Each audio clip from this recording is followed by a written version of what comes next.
Welcome to Rome Tech. Don't forget to subscribe and hit the like button for more informative content. Looking for a personal loan? Let's explore IUVO, a peer-to-peer lending platform connecting borrowers directly with investors.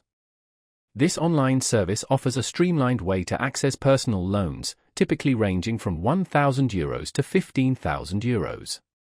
Repayment terms are flexible, spanning from 6 months to 5 years.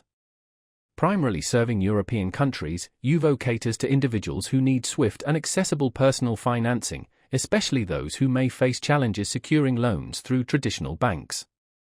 Whether you're looking to consolidate debt, renovate your home, or manage unforeseen expenses, IUVO offers loans for a variety of personal needs.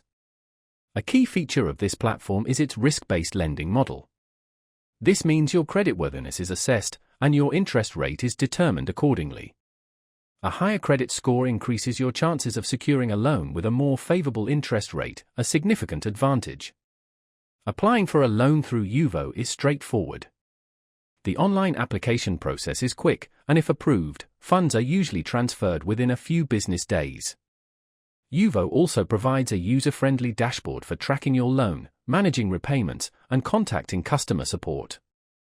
IUVO is an ideal solution for borrowers seeking personal loans with adaptable terms and competitive interest rates, particularly for those with good to average credit who prefer alternatives to traditional bank loans. However, it's important to be aware that IUVO charges origination fees and may offer higher interest rates to borrowers with lower credit scores. In summary, IUVO provides a robust platform for those in need of personal loans. It features a user-friendly interface, competitive rates for those with good credit standing, and a transparent repayment structure. Before committing to a loan, carefully review the terms and rates to ensure they fit your financial circumstances. For more detailed information, be sure to check the links provided in the description.